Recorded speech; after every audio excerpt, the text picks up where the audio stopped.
Hello students, I am Dr. Mamta, your biology mentor. Welcome to Word Student Scope.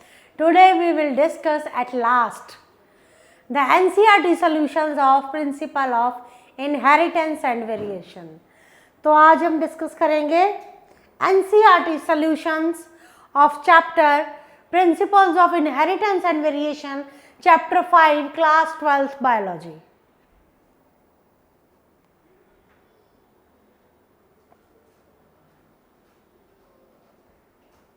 Question number 1. Mention the advantages of selecting pea plant for experiment by Mendel. Mention the advantages of selecting pea plant for experiment by Mendel. कौन सी advantages थी of selecting pea plant? Mendel ने pea plant को क्यों select किया अपने experiment में? Grazer Mendel demonstrated characters of inheritance acquired by offspring from parents. Grazer Mendel ने क्या किया? Grazer Mendel ने demonstrate किए characters of inheritance. Grazer Mendel demonstrated the characters of inheritance acquired by offsprings. Characters of ये इसके inheritance के demonstrate किए acquired by offspring. जो कौन acquire, किसने acquire किए थे? Offspring ने from parents. He selected pea plant for his experiment. उसने क्या किया? Select किया pea plant को अपने experiment के लिए. Peas exhibit several visible contrasting features. जो pea plant है उसमें कुछ visible contrasting features होते हैं. जैसे जो पी प्लांट है उसमें कुछ क्या होते हैं? क्यों सिलेक्ट किया मेंडल ने इसको अपने एक्सपेरिमेंट के लिए? बिकॉज इसमें कुछ विजिबल कंट्रास्टिंग फीचर्स होते हैं, जैसे ड्वार्फ और टॉल प्लांट, रिंकल्ड और राउंड. ड्वार्फ और टॉल प्लांट, रिंकल्ड और राउंड, येलो और ग्रीन पोड, वाइट और purple flowers and so on. तो इस तरह से कुछ मेंडल ने जो पी प्लांट को क्यों सिलेक्ट किया? क्योंकि पी प्लांट में कुछ कंट्रास्टिंग कैरेक्टर्स थे, जैसे टॉल और ड्वार्फ, ठीक है, रिंकल्ड और round. As they possess bisexual flowers. देखिए जो पी प्लांट है पाइसम सेटाइवम, वो क्या है? बाइसेक्सुअल फ्लावर्स होते हैं. They can easily undergo self pollination. तो बाइसेक्सुअल फ्लावर्स की क्या एडवांटेज होती है कि बाइसेक्सुअल फ्लावर्स में एक ही फ्लावर में आपके क्या बाइसेक्सुअल फ्लावर्स जो होते हैं they can undergo self pollination. वो सेल्फ पॉलिनेशन बहुत जल्दी कर लेते हैं. This is why pea plants are able to produce offsprings with the same trait over generation. जैसे कि ये पी प्लांट में बाइसेक्सुअल फ्लावर है, पोजेस बाइसेक्सुअल फ्लावर्स, तो क्या होता है कि they are able to self fertilise, they are able to self pollination. Self pollination हो जाती है. सेल्फ पॉलिनेशन होने से क्या होता है कि जो पी प्लांट्स हैं they are able to produce same offspring. उनके same offsprings आते हैं, same, they are able to produce offsprings with the same traits over many generation. बहुत सारी generations के लिए generations में same traits के साथ जो है offsprings आते हैं. Cross pollination can easily be achieved through emasculation. देखिए सेल्फ पॉलिनेशन तो हमें पता है कैसे होती है, ठीक है. जो क्रॉस पॉलिनेशन है वो कैसे अचीव होती है? थ्रू एमैस्कुलेशन. एमैस्कुलेशन एक टेक्निक है, प्लांट ब्रीडिंग में की जाती है. तो where in the stamen of the flower is plucked without any disturbance of the pistil. तो जो स्टेमन है फ्लावर का, जो स्टेमन है फ्लावर का, उसको प्लक किया जाता है without any disturbance of to the pistil. These plants have a short life span. इनके ये जो प्लांट्स है पी प्लांट्स हैं, इनका शॉर्ट लाइफ स्पैन होता है. शॉर्ट लाइफ स्पैन के होने के साथ they can produce plenty of seeds in one generation. Short life span है, so they can produce plenty of seeds in one generation. एक जनरेशन में ही प्लेंटी ऑफ सीड्स प्रोड्यूस हो जाते हैं, ठीक है. तो और मैंने कहा कि ये बाइसेक्सुअल फ्लावर्स होते हैं. तो बाइसेक्सुअल फ्लावर्स के होने के कारण क्या होता है कि जो सेल्फ पॉलिनेशन का प्रोसेस होता है, सेल्फ पॉलिनेशन के प्रोसेस से क्या होता है कि बहुत जो ऑफस्प्रिंग्स हैं वो बहुत with same traits are produced for many generations, ठीक है. और मैंने कहा कि ये जो प्लांट्स है जो क्रॉस, ये तो थी सेल्फ पॉलिनेशन, जो क्रॉस पॉलिनेशन है that can be achieved by, कैसे होती है वो, एमैस्कुलेशन से होती है, जहाँ पे जो स्टेमन है फ्लावर का, ठीक है, जो स्टेमन है उसको प्लग कर लिया जाता है without giving any disturbance to the pistil. और क्या होता है कि इन प्लांट्स का बहुत शॉर्ट लाइफ साइकिल होता है, इन 1 generation it produces a large number of seeds, right.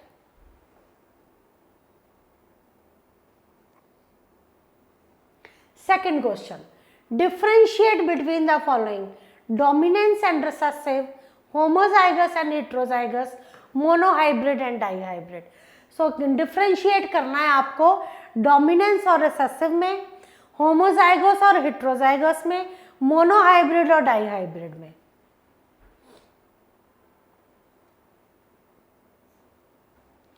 So चलिए the difference कैसे है, dominant and recessive, dominance and recessive में, तो रिसेसिव इन द रिसेसिव क्या होता है, इन द प्रेजेंस और absence of A recessive trait dominant factor और allele express itself.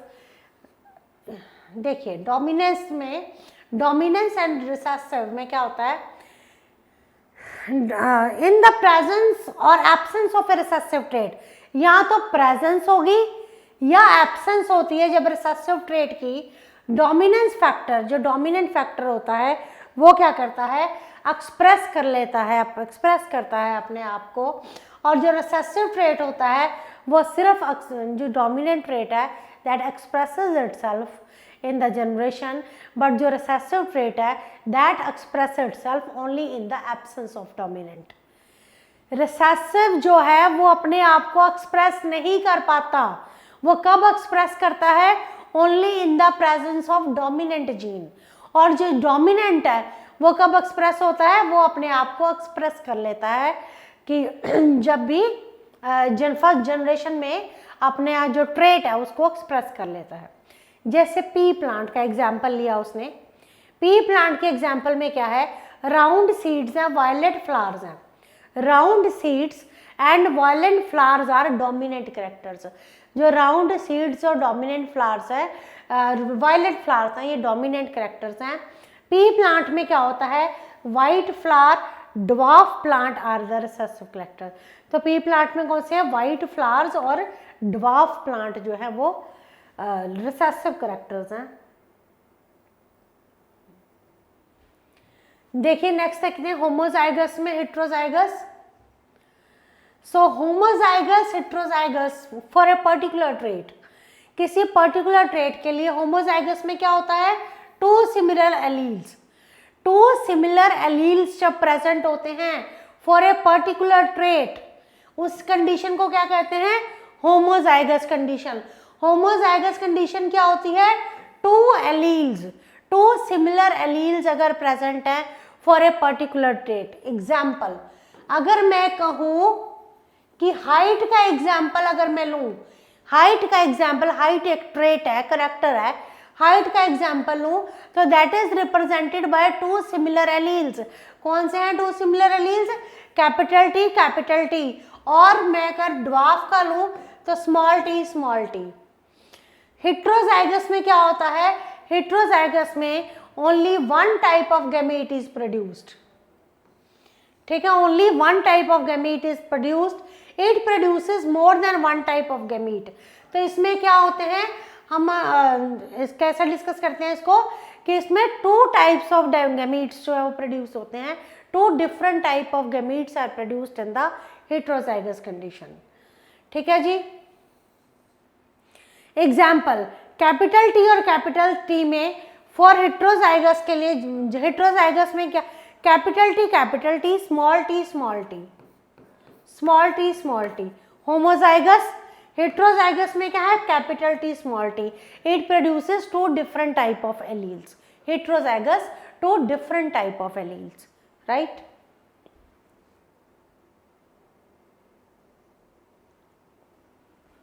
Monohybrid and dihybrid, monohybrid, dihybrid, ये क्या है, it is a cross between parents differing in only one pair of contrasting character. Monohybrid cross में क्या होता है, ये cross है between the parents, it is a cross between the parents differing in only one pair of contrasting traits. ये cross है between the parents which is जो क्या स्टडी करता है, inheritance of only one character, monohybrid. When the inheritance of only one character is studied, that is called monohybrid cross. It is a cross between the parents differing in two pair of contrasting characters. और dihybrid क्या है? It is a cross which is differing in two or the two pair of contrasting characters. Example देख लो, cross between a dwarf and tall pea plant. जब cross करते हैं capital T और small T का, cross between the tall and dwarf pea plant, a cross between the yellow wrinkled seed and the green round seed. ये कुछ examples हैं आपके monohybrid और डाईहाइब्रिड क्रॉस के। मोनोहाइब्रिड क्रॉस का एग्जाम्पल क्या है, सिर्फ एक करेक्टर हाइट डिस्कस किया गया है, कैपिटल टी स्मॉल टी। और जो डाईहाइब्रिड क्रॉस है वो क्या है आपका कि येलो राउंड सीड्स जो हैं ग्रीन रिंकल सीड्स के साथ।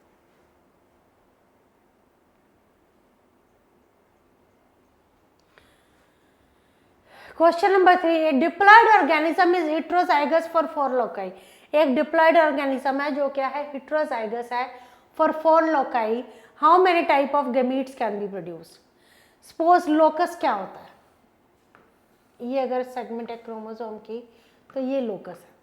A locus is a fixed point on a chromosome that is occupied by one or more genes. Chromosome की अगर ये सेगमेंट्स हैं तो इसके ऊपर ये क्या है, जीन्स प्रेजेंट हैं। और जीन लोकस क्या होता है, fixed point on the chromosome.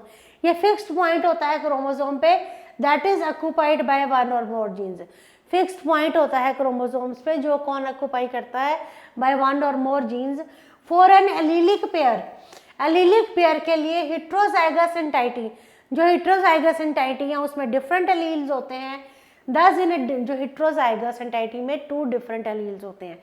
मैंने आपको बताया था capital T small T, 2 different alleles होते हैं, ठीक है। Thus a diploid entity which is heterozygous at 4 loci has 4 different contrasting characters. तो मैंने कहा है कि 4 जीन्स हैं, जीन्स जो हैं एट द 4 लोकस हैं, तो क्या होंगे 4 डिफरेंट टाइप ऑफ कैरेक्टर्स होंगे एट 4 डिफरेंट लोकाई। अगर एंटाइटी आपकी हेटेरोजाइगस है एट 4, अगर आपकी कोई भी एंटाइटी हेटेरोजाइगस है एट 4 लोकाई तो 4 डिफरेंट कैरेक्टर्स, ये आपके 4 डिफरेंट कैरेक्टर्स हैं। Capital M small m, capital N small n, capital O small o, capital P small p, these are the 4 different characters. Then while meiotic divisions, तो meiotic division से ये क्या करते हैं, they split to form the 8 different gametes. जब meiosis होता है तो ये characters क्या करते हैं, undergo meiosis and they produce 8 different gametes. तो ये आप जब हम बात कर रहे थे डिप्लॉयड ऑर्गेनिज्म है, डिप्लॉयड ऑर्गेनिज्म है और वो हेटेरोजाइगस है फॉर 4 लोकाई, तो कितने तरह के गैमीट्स प्रोड्यूस होंगे, 8 डिफरेंट टाइप ऑफ गैमीट्स। ये जो पेयर ऑफ एलील जीन्स है, इसकी जो pair of allele diploid entity जो हेटेरोजाइगस है at 4 loci has 4 different contrasting characters. 4 genes हैं, इनके 4 डिफरेंट कंट्रास्टिंग कैरेक्टर्स हैं एट 4 लोकाई। तो ये आपके कौन से हैं, ये 4 आपके कैरेक्टर्स हैं। तो जब मियोटिक डिविजन्स होंगी तो they split to form the 8 characters, ठीक है, 8 different gametophytes. Diploid organism, suppose ये देखिए ये डिप्लॉयड ऑर्गेनिज्म है, क्या है, capital A small a, capital B small b, capital C small d, capital D small d। इसमें क्या है, 16 डिफरेंट गैमीट्स हैं, 16 डिफरेंट गैमीट्स हैं। If the genes are not, अगर जीन्स एक दूसरे से लिंक्ड नहीं है तो डिप्लॉयड एंटाइटी क्या प्रोड्यूस करेगी, 16 डिफरेंट गैमीट्स। पर अगर जीन्स लिंक्ड हैं तो gametes will be decrease their number as genes may be linked which in turn will be inherited together. तो अगर जीन्स लिंक्ड नहीं है तो गैमीट्स क्या होंगे, अगर जीन्स लिंक्ड नहीं है तो gametes will decrease their number, तो गैमीट्स का नंबर डिक्रीज हो जाएगा as these genes may be linked, क्योंकि ये जीन्स लिंक्ड हैं। तो जब ये लिंक्ड रहेंगे, जब प्रोसेस होता है इनहेरिटेंस का, ये जीन्स लिंक्ड रहते हैं during the meiotic cell division, ठीक है जी। तो डिप्लॉयड ऑर्गेनिज्म था, उसमें 16 डिफरेंट गैमीट्स थे, 16 डिफरेंट गैमीट्स से अगर वो एक दूसरे से लिंक्ड नहीं है तो वो क्या प्रोड्यूस करेंगे, 16 डिफरेंट गैमीट्स। अगर जीन्स लिंक्ड हैं तो गैमीट्स जो है वो डिक्रीज हो जाएंगे नंबर में। तो इनके जो जो जीन्स हैं अगर वो लिंक्ड हैं तो उनके क्योंकि जो जीन्स लिंक्ड हैं वो दे विल इनहेरिटेड टुगेदर, ठीक है, during the meiotic cell division.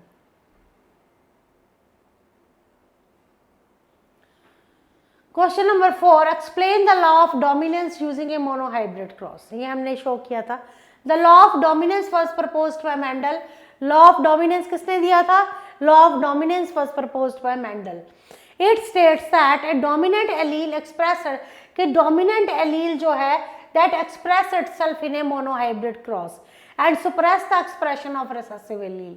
तो बड़ा इंपॉर्टेंट बात है डोमिनेंट, ये जो लॉ ऑफ डोमिनेंस है, डोमिनेंस क्या कहता है, लॉ ऑफ डोमिनेंस दिया था मेंडल ने दिया था, और ये क्या कहता है कि डोमिनेंट एलील जो है, जो डोमिनेंट एलील है that express itself in the, dominant allele जो है that express itself in the F1 generation, express करता है अपने आप को मोनोहाइब्रिड क्रॉस में, and it suppress the effect of other. Dominant allele express itself in the monohybrid cross in the F1 generation but suppresses the effect of the other। तो जो recessive allele है इसने क्या कर दिया, डोमिनेंट एलील ने खुद को तो एक्सप्रेस कर दिया F1 जनरेशन में, पर इसने सुप्रेस कर दिया रिसेसिव एलील को। अब रिसेसिव एलील खत्म नहीं हो जाएगा बट इट विल, ये मास्क रहेगा या हिडन रहेगा इन दैट जनरेशन में, ये मास्क रहता है, कवर्ड रहता है या हिडन रहता है, और ये फिर दोबारा किस में आ जाता है, नेक्स्ट जनरेशन में अपीयर हो जाता है। इसमें देखते हैं जरा tall pea plant, tall plant और short plant. Capital T when crossed with small T, capital T when crossed with small T. तो F1 जनरेशन में सिर्फ लॉ ऑफ डोमिनेंस के अकॉर्डिंग F1 जनरेशन में capital T small T dominant gene जो है वो express हो गया, और जो रिसेसिव एलील है स्मॉल टी, ये क्या हो गया, इट रिमेन्स हिडन और मास्क्ड बाय द जीन, ये हिडन रहता है या मास्क्ड रहता है। पर इसका मतलब ये नहीं है ये खत्म हो गया, ये खत्म नहीं होता, पर ये क्या करता है, ये नेक्स्ट जनरेशन में फिर अपीयर हो जाता है। ठीक है जी, तो ये एक्सप्लेन मैंने आपको क्या किया, लॉ ऑफ डोमिनेंस एक्सप्लेन किया।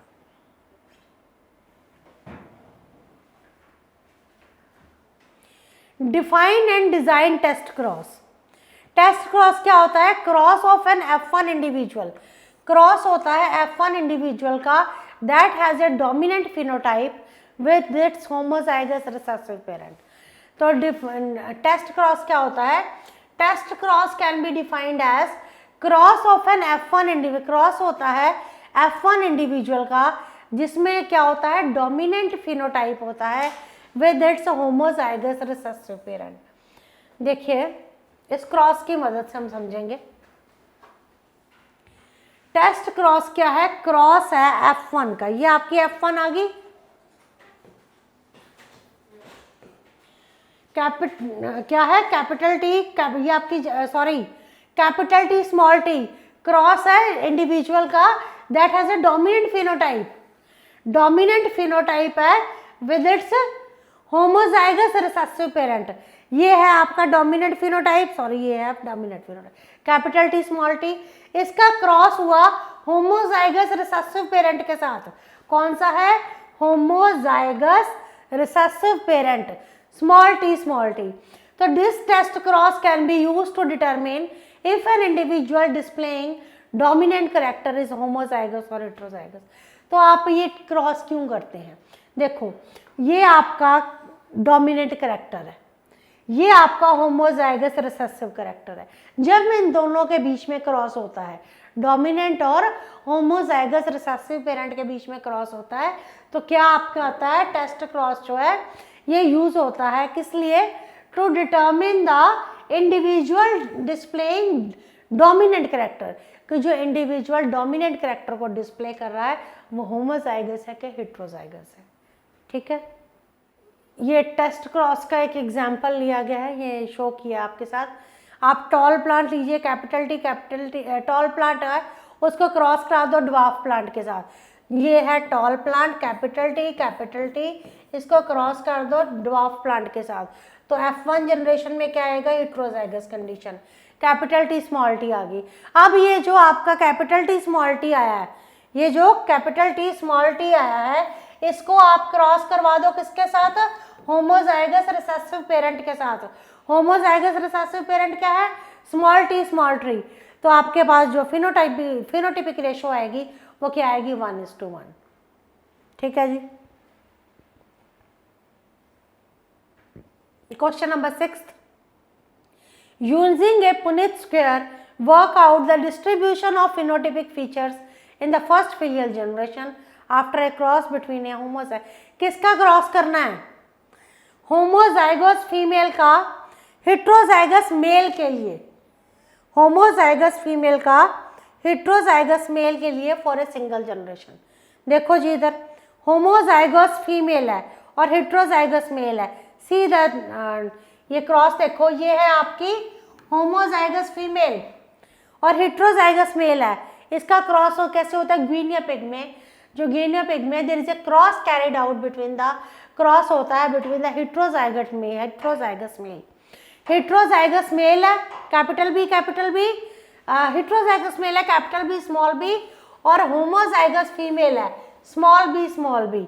तो क्या होंगे, दो तरह के गैमीट्स आएंगे, ये आपका पेरेंट है, ये फिनोटाइप्स है, ये जीनोटाइप्स है।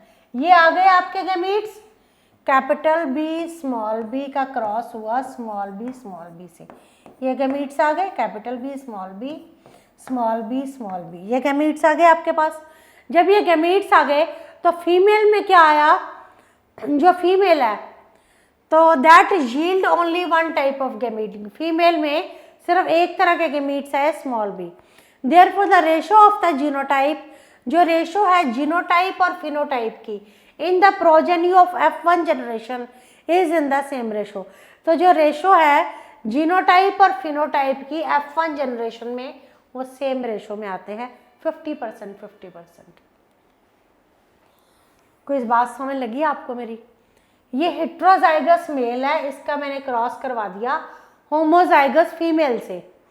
गैमीट्स आए capital B small B, capital B के गैमीट्स आए कैपिटल बी और कैपिटल बी।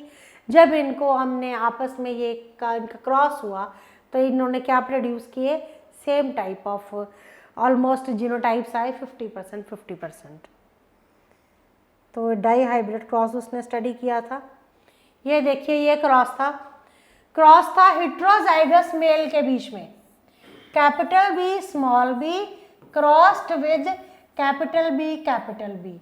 इसने दो गैमीट्स प्रोड्यूस किए कैपिटल बी, इसने भी दो गैमीट्स प्रोड्यूस किए कैपिटल बी, इसने सॉरी स्मॉल बी। उसके बाद क्या हुआ, ये आपस में इनका हुआ क्रॉसिंग हुई, तो फर्दर क्रॉसिंग से क्या प्रोड्यूस होता है, जब ये फर्दर क्रॉसिंग से प्रोड्यूस हुए तो कैसे प्रोड्यूस हुए, तो ये इसने 4 हमारे पास बन के आए।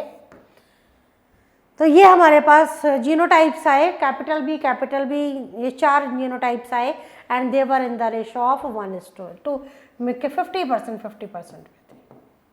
ठीक है जी, ये क्रॉस सारे बना के देखने पड़ेंगे। अब आता है when A cross is made between tall plant with yellow seeds, ये उसने दे रखे हैं हमें genotypes capital T small t, capital Y small y with a green seed capital T small y। तो कहता कैसे होंगे, देखो ये है, जब मैंने क्रॉस किया बिटवीन ए टॉल प्लांट और येलो सीड्स है, समझिए जरा, टॉल प्लांट और टॉल येलो सीड प्लांट है और टॉल प्लांट है विद ग्रीन सीड्स।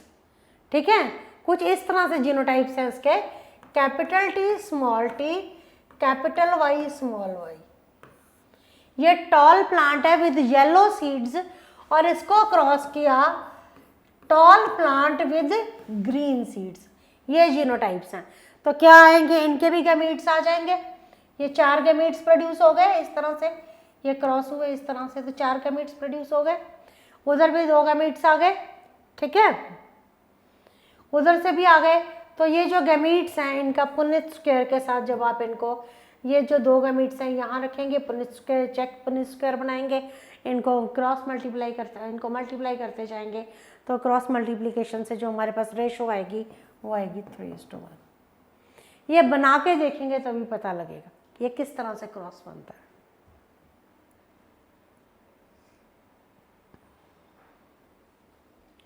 तो ये कुछ क्रॉस था आपका, ये देखो ये ऐसे होगा इस तरह से, ये इसके साथ मल्टीप्लाई किया, ये इसके साथ, ये इसके साथ, ये 4 बन के आ गए।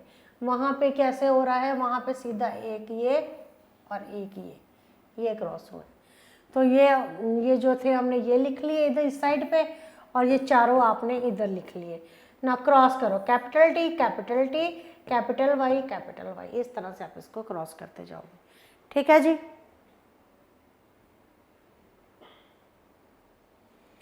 Eighth question, 2 heterozygous parents are crossed. 2 heterozygous parents cross हुए, if the 2 loci are linked, अगर जो 2 loci हैं वो linked हैं, what would be the distribution of phenotypic features in the F1 generation? तो क्या डिस्ट्रीब्यूशन होगी phenotypic features की F1 जनरेशन में?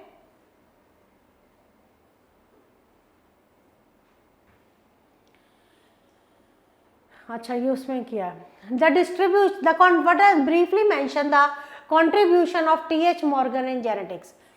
तो मेंशन करते हैं हम क्या टीएच मॉर्गन की कंट्रीब्यूशन रही फील्ड ऑफ जेनेटिक्स में। तो मॉर्गन जो थे, टीएच मॉर्गन ने, उनकी क्या कंट्रीब्यूशन रही फील्ड ऑफ जेनेटिक्स में? He proposed and established that genes are positioned on the chromosome. T H Morgan ने हमें क्या बताया कि genes are positioned on the chromosomes.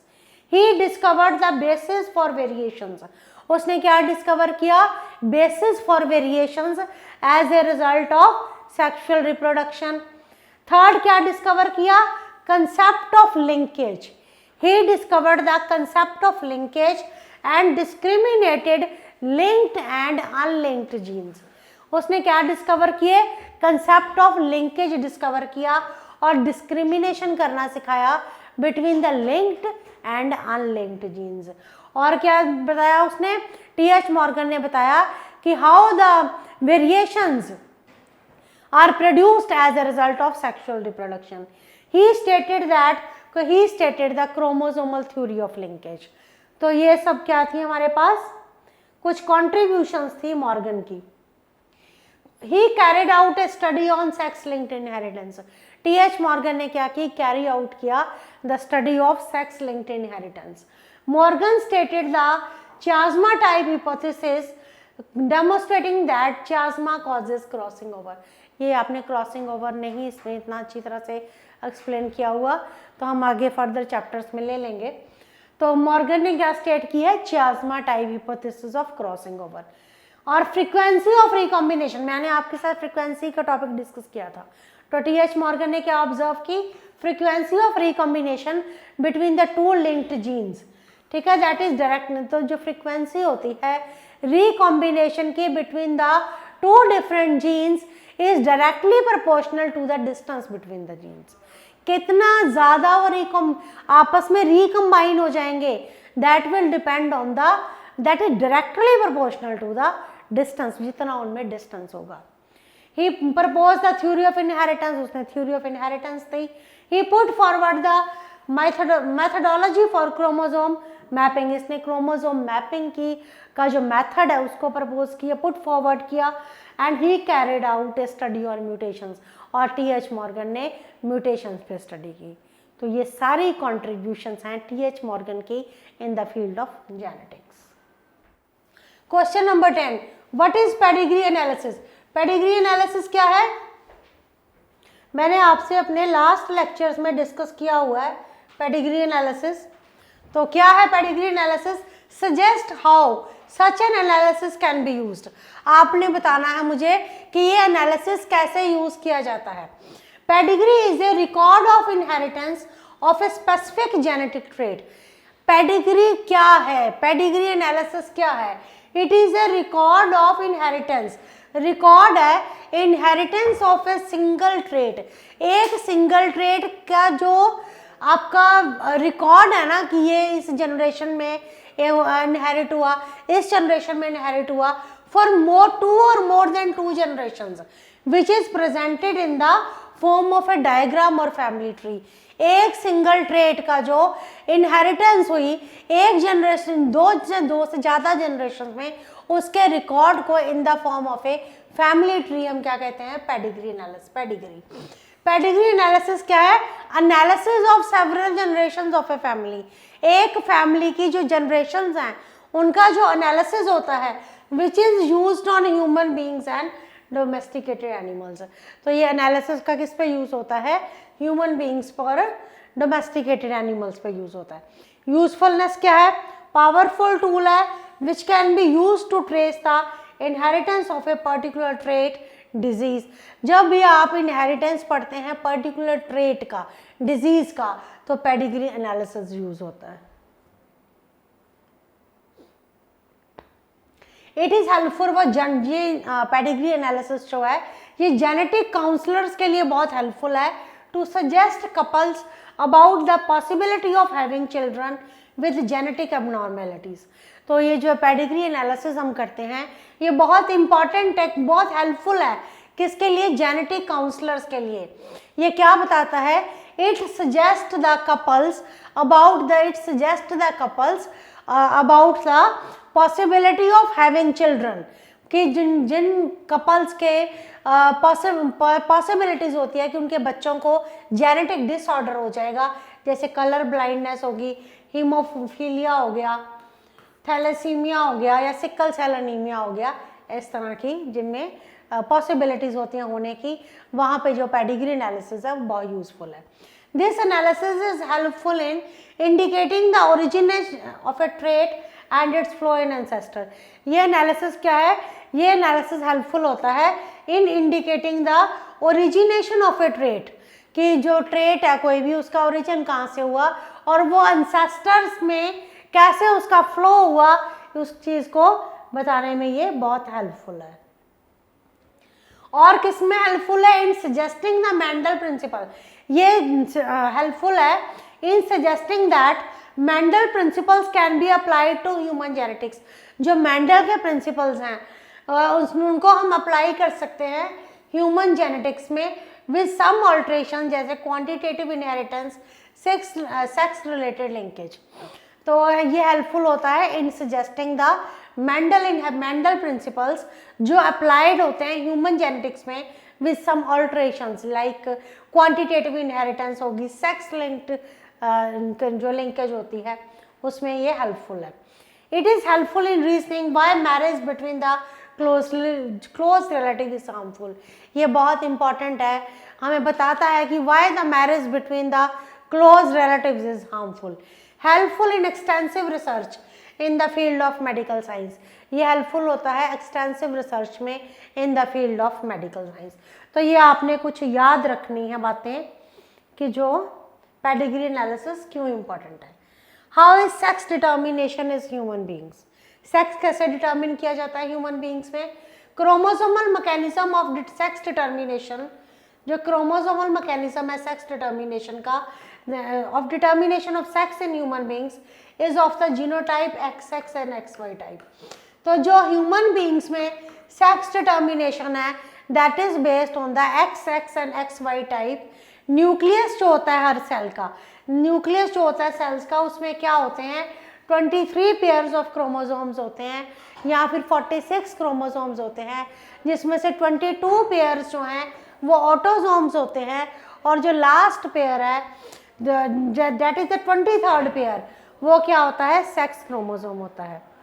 Females are homomorphic. Females जो हैं होमोमॉर्फिक होती हैं because they possess 2 same sex chromosomes. Females homomorphic होती हैं, क्यों होती हैं? क्योंकि they have same sex chromosomes XX।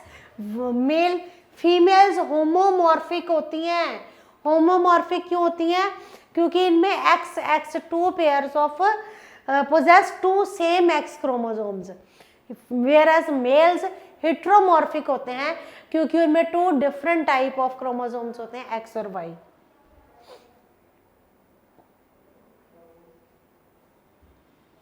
Females are homogametic, females homogametic होती हैं and produce only 1 type of egg 22 plus x.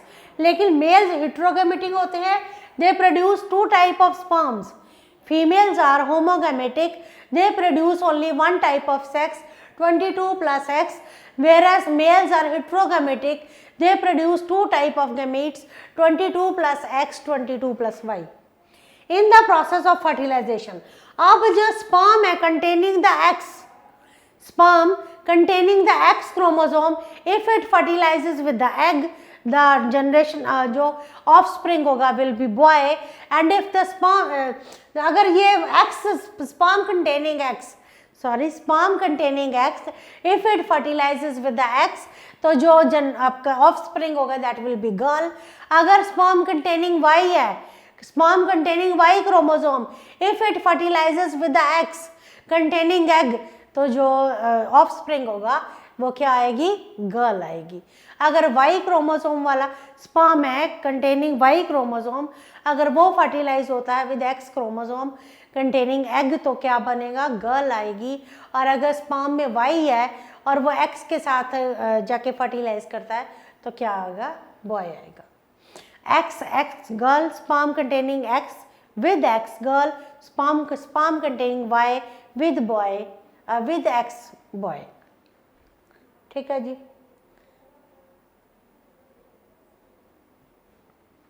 Explain the following terms, codominance और incomplete dominance explain करनी है।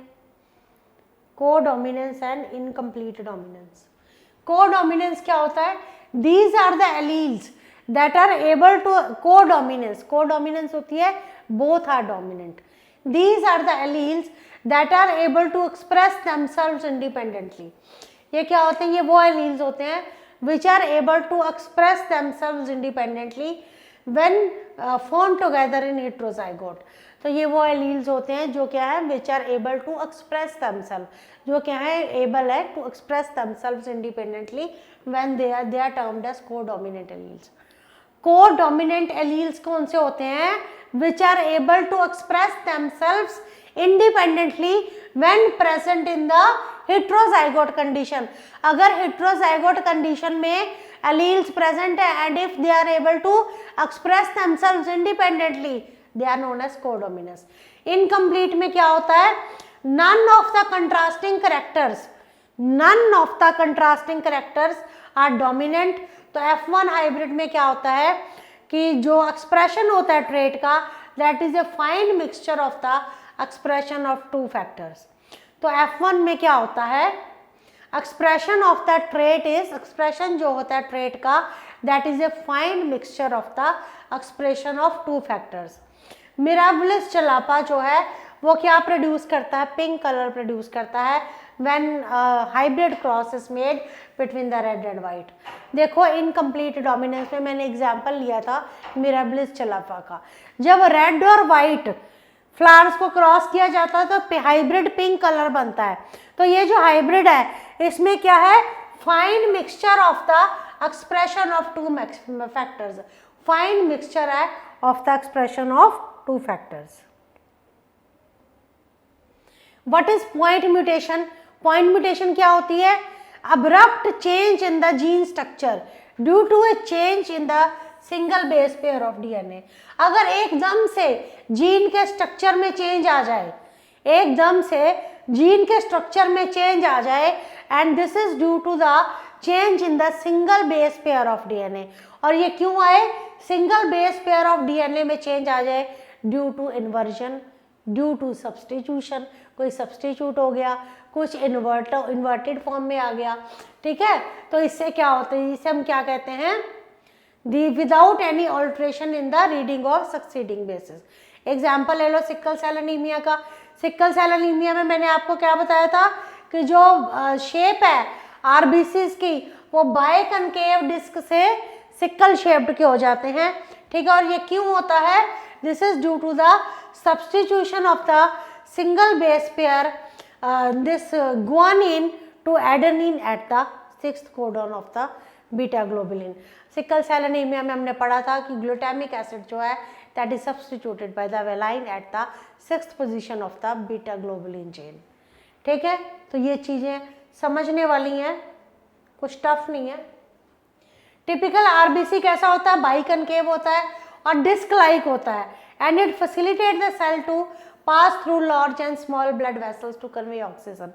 जो टिपिकल आरबीसी है वो बाइकनकेव होता है, रिजेंबल किससे रिजेंबल करता है, डिस्क लाइक स्ट्रक्चर से, और ये फैसिलिटेट करता है सेल्स को to pass through large and small blood vessels to convey oxygen. ठीक है, सिकल शेप्ड आरबीसीज कैसे होते हैं, नॉन फ्लेक्सिबल होते हैं, रिजिड होते हैं, they causes the cell to stick to the cell walls. तो ये सेल्स को क्या करती हैं, स्टिक कर देते हैं टू द सेल वॉल्स, और साथ में ये क्या करते हैं, ये इतने रिजिड होते हैं कि they causes the cell to stick to the wall of blood vessels. जो सेल्स हैं वो वॉल ब्लड वेसल की वॉल्स के साथ स्टिक हो जाते हैं, लीडिंग टू ब्लॉकेज हो जाती है। तो क्या होता है, there is the stopping of blood flow, तो उससे क्या होता है, hence sickle cell anaemia.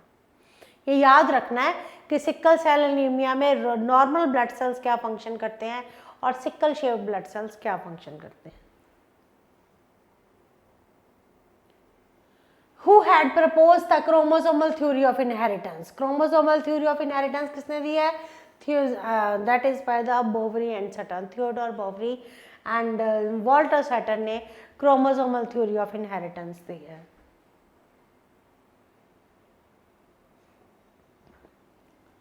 Mention any two autosomal genetic disorders with their symptoms. Autosomal disorders कौन से हैं हमारे, they are a result, जो autosomal disorders हैं they are क्यों होते हैं, result of defect in the gene found on the autosome. Autosomal disorders क्यों होते हैं, due to the defect in the gene which are present on the autosomes. Autosomal disorders कौन से, Down syndrome, sickle cell anaemia, ये सब मैंने explain किया है, फिनाइलग्लूटानिरिया। डाउन सिंड्रोम के कैसे सिम्टम्स होते हैं, फ्लैट हैंड्स होते हैं, शॉर्ट नेक होती है, ब्रॉड फॉरहेड होता है। अगर आपने इसको अच्छी तरह से और समझना है तो मैंने लास्ट लेक्चर था जिसमें मैंने इसके पिक्चर भी शो की है, जिनको डाउन सिंड्रोम होता है वहाँ से भी लर्न कर सकते हैं। पार्शली ओपन माउथ होता है, फरर टंग होती है, मंगोलियन टाइप आईलिड फोल्डेड होते हैं, stunted psychomotor physical and mental retardation होती है, हार्ट डिफॉर्मिटीज होती हैं अदर ऑर्गन्स में। ये कुछ सिम्टम्स है डाउन सिंड्रोम के, राइट। अंडर डेवलप्ड जेनिटेलिया होता है और गोनैड्स होते हैं, ठीक है। और शेप जो होती है आरबीसीज की चेंज हो जाती है from the biconcave shape to the sickle shaped under the influence of low oxygen tension. ये सब मैंने एक्सप्लेन किया हुआ है, आप मेरे वीडियोस देखिए, और जो नहीं समझ आता हम आगे फिर देखेंगे। So now I have discussed at last with you after the 20 parts of principle of inheritance and variation. मैंने आपसे डिस्कस की है आज एनसीईआरटी सॉल्यूशंस। लर्न करो, कॉपी में लिखो, एनसीईआरटी की बुक फॉलो करो, और अगर कोई प्रॉब्लम आती है तो स्टे कनेक्टेड। Thank you.